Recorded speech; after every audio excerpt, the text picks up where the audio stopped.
Hello students, are D Sharma के इस channel पर आपका स्वागत है। और आज हम आपको सॉल्व कराने जा रहे हैं क्लास 9 से एक्सरसाइज 1.4 को। आज हम इसमें पहले 3 क्वेश्चंस को सॉल्व करेंगे। इसके साथ में मैं आपको बताना चाहूँगा कि हम R D Sharma, R S Agarwal, N C R T और सारे बुक्स को जिसमें मैथ को आपको सॉल्व करेंगे। तो सबसे पहला क्वेश्चन है definition define an irrational number. Irrational numbers को बताना क्या होते हैं। इससे पहले मैंने आपको प्रीवियस वीडियो में बताया हुआ है कि रेशनल नंबर क्या होते हैं। इंट्रोडक्शन में मैंने आपको बताया हुआ है कि टाइप्स ऑफ नंबर क्या होते हैं। तो इंट्रोडक्शन की वीडियो को भी आप देख लीजिएगा।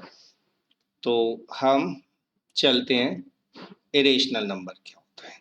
तो इरेशनल नंबर को डिफाइन करें उससे पहले मेरी आपसे रिक्वेस्ट है कि आप इसको चैनल को लाइक कर लें, शेयर करें और सब्सक्राइब करें। तो चलिए डेफिनेशन देखते हैं हम इरेशनल नंबर्स की। सबसे पहले तो मैंने आपको बताया था कि rational number numbers two type के होते हैं। जैसे हम नंबर्स को लेते हैं तो नंबर रेशनल होते हैं और इरेशनल होते हैं। इरेशनल, रेशनल, ठीक है। तो ये तो एक तो ब्रांच होगी रेशनल की, एक होगी इरेशनल की। तो नंबर टू टाइप्स के होते हैं, ये आपको याद रखना है। जो रेशनल नंबर होते हैं ये होंगे टर्मिनेटिंग। टर्मिनेटिंग मीन्स जिसमें पूरा डिवाइड हो जाता है। या टर्मिनेटिंग नहीं होंगे तो नॉन टर्मिनेटिंग बट रिपीटिंग, ठीक है। तो या तो टर्मिनेटिंग होंगे या नॉन टर्मिनेटिंग के साथ रिपीट होगा। अब मैं एग्जांपल के लिए आपको बता देता हूँ। जैसे 0.25 लिखा, अब मैंने इसको आगे नहीं बढ़ाया, कुछ भी नहीं लिखा, मैंने पॉइंट के बाद 2 प्लेस तक इसको स्टॉप कर दिया। तो ये एग्जाम्पल हो गया टर्मिनेटिंग का। लेकिन इसी को मैं ऐसे कर देता हूँ 0.2525 और कंटिन्यू में कर देता हूँ। तो ये जो एग्जाम्पल होगा वो ये नॉन टर्मिनेटिंग, लेकिन रिपीट हो रहा है 25, तो नॉन टर्मिनेटिंग रिपीटिंग का एग्जाम्पल होगा, जिसे हम 0.25 बार लिख सकते हैं। लेकिन कुछ नंबर ऐसे होते हैं जो इरेशनल होते हैं। इरेशनल में आते हैं जो नॉन टर्मिनेटिंग, नॉन रिपीटिंग होते हैं, ठीक है ना। तो ये टर्मिनेट होते हैं, नहीं स्टॉप होते हैं, non terminating and non repeating, ठीक है। तो ऐसे नंबर्स को हम कहेंगे इरेशनल। अब इसके अंदर कौन से आते आते हैं, तो देखिए, एक तो आप याद रखिए पाई एक इरेशनल नंबर है। दूसरे रूट के अंदर होते हैं ना, रूट के अंदर जो नंबर होते हैं उनका स्क्वायर रूट नहीं निकलता, तो वो इरेशनल होते हैं, क्योंकि इनको यदि पॉइंट में कन्वर्ट करें तो ये टर्मिनेट नहीं होते हैं और न रिपीट होते हैं। जैसे √2, √3, √5, इस तरह से। √4 इसका एग्जाम्पल नहीं है, क्योंकि √4 का स्क्वायर रूट 2 होता है, राइट। बाकी इस तरह से कोई भी नंबर लिख दिया जाए 1.23, 223, 2223, या किसी भी तरह से जहाँ रिपीट नहीं हो रहा हो। अब यह कहोगे कि रिपीट तो हो रहा है, 2 3 यही तो आ रहा है, लेकिन नहीं, हमें रिपीट देखना है। जैसे 23 आए तो ये 23 ही आता रहे तो रिपीट माना जाएगा, लेकिन नहीं आ रहा, तो ये नॉन टर्मिनेटिंग, नॉन रिपीटिंग का एग्जाम्पल हो गया। यानी सिंपली हम कहें कि जिन नंबर को P/Q की फॉर्म में लिख सकते हैं वो रेशनल है, और जिनको हम P/Q की फॉर्म में नहीं लिख सकते वो इरेशनल है, जहाँ P और Q इंटीजर्स होते हैं। तो चलिए अब इसकी डेफिनेशन को भी हम नोट कर लेते हैं, देख लेते हैं।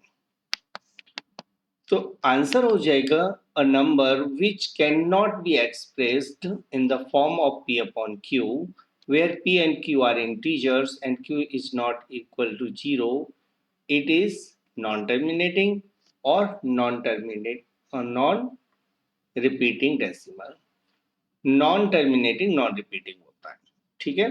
तो समझ में आ गया होगा P और Q की फॉर्म में जिन नंबर्स को हम नहीं एक्सप्रेस कर सकते, जहाँ P और Q इंटीजर्स हैं, तो हम उसे इरेशनल कहेंगे।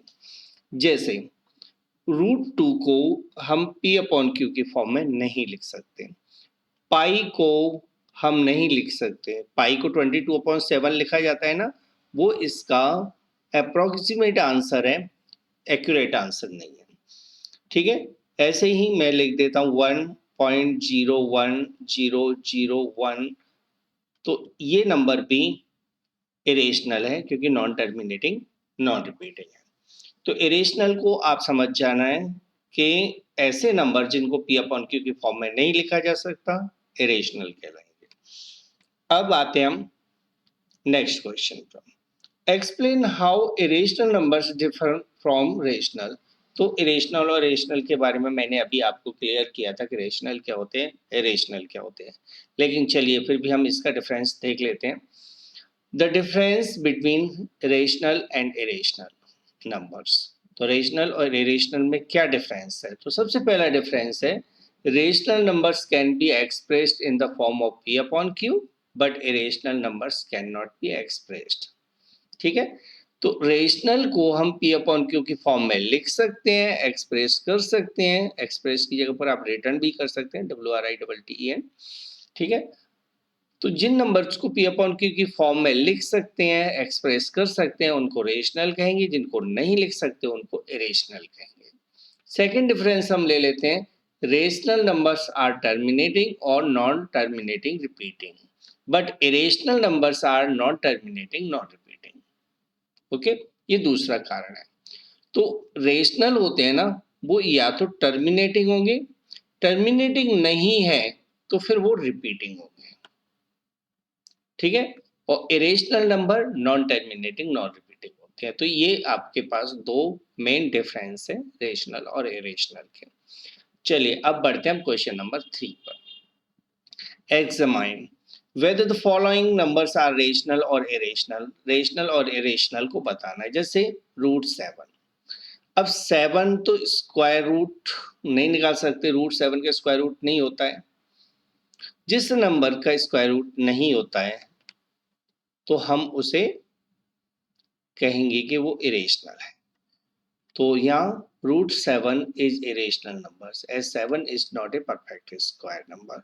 जो रूट के अंदर नंबर है ना, ये स्क्वायर नंबर नहीं है, √7 है ना, तो इरेशनल हो जाएगा। यदि 7 परफेक्ट स्क्वायर होता, यानी रूट के अंदर नंबर जो होता है वो परफेक्ट स्क्वायर होता है, जैसे 4 होता है यहाँ, तो √4 रेशनल हो जाता है। अब सेकेंड √4, अब √4 का आंसर आपको पता है 2 होता है, यानी 4 का स्क्वायर रूट 2 होता है। तो यहाँ √4 2 है, इसलिए ये रेशनल नंबर हो जाएगा। ठीक है, 2 रेशनल है। थर्ड में देखिए 2 + √3, जैसे कोई नंबर है रेशनल, ठीक है, और एक नंबर है इरेशनल, तो रेशनल और इरेशनल में कोई भी एक पार्ट इरेशनल हो जाता है तो पूरा जो सम होता है वो भी इरेशनल हो जाएगा। तो 2 + √3 है, √3 इरेशनल है, यानी 2 + √3 इरेशनल हो जाएगा। तो √3 is irrational, so 2 + √3 is also irrational number. Clear हो गया? √3 इरेशनल है, इसलिए 2 + √3 भी इरेशनल होगा। फोर्थ में देखेंगे √3 + √2 दोनों ही इरेशनल है और कोई भी कैंसिल आउट भी नहीं हो रहा। ठीक है, इरेशनल पार्ट कैंसिल हो जाता है तो रेशनल में चेंज हो जाएगा, बट यहाँ तो √3 और √2 कैंसिल नहीं हो रहे हैं, इसलिए ये इरेशनल ही रहेगा। √3 and √2 are irrational numbers, so √3 + √2 is also a rational number। तो ये पार्ट समझ में आ गया। अब आते हैं हम इसका next part, examine whether the following, इसका पार्ट है फिफ्थ, √3 + √5। तो √3 और √5 दोनों इरेशनल है, तो हम कहेंगे कि इनका टोटल भी इरेशनल होगा। तो √3 and √5 are irrational numbers, so √3 + √5 is irrational number. Okay, sixth part को देखिए, √2 + √2 - √2 का होल स्क्वायर। तो इसमें हम आइडेंटिटी लगा देते हैं, a - b whole square. Formula होता है a² - 2ab plus B square. तो इस आइडेंटिटी से हम नोट कर देते हैं। तो √2 का होल स्क्वायर प्लस 2 का स्क्वायर माइनस 2 इंटू √2 इंटू 2, यहाँ 2ab को पीछे लिख दिया है, ठीक है, और बी स्क्वायर को आगे लिख दिया है। इससे कोई फर्क नहीं पड़ता, फॉर्मूले को दोनों तरह से लिख सकते हैं, ऐसे भी लिख सकते हो, और A square plus B square minus 2ab लिख सकते हैं, ठीक है। तो अब √2 का स्क्वायर, देखिए एक बात ध्यान रखिए कि रूट के अंदर 2 है और रूट के अंदर 2 से ही मल्टीप्लाई करते हैं, तो ऐसे केस में रूट को हटा देते हैं, सिर्फ अंदर का नंबर आ जाता है कि एक पेयर बन गया, और पेयर बनता है तो रूट्स के बाहर आ जाता है वो। तो इसी तरह √2 का स्क्वायर हो जाएगा 2 और 2 का स्क्वायर हो जाएगा 4 और 2 इंटू √2 इंटू 2 हो जाएगा, देखिए 2 और 2 का मल्टीप्लाई 4 हो गया, और रूट के अंदर का नंबर है ना, वो रूट के अंदर ही बना रहेगा। 2 और 4 को ऐड कर देते हैं, तो 6 माइनस 4 √2 हो गया। अब रूट का 2 है वो अभी भी बना हुआ है, ये तो कैंसिल आउट नहीं हुआ। तो जब भी किसी भी एक्सप्रेशन में कोई भी पार्ट इरेशनल है तो होल एक्सप्रेशन इरेशनल होगा, ठीक है। तो √2 minus 2 whole square is irrational number, तो यहाँ इरेशनल नंबर हो जाएगा। यदि वीडियो पसंद आया हो तो please like, share and subscribe जरूर करके जाइएगा, ताकि आपको टाइम टू टाइम वीडियोस का नोटिफिकेशन मिलता रहे। Thanks for watching.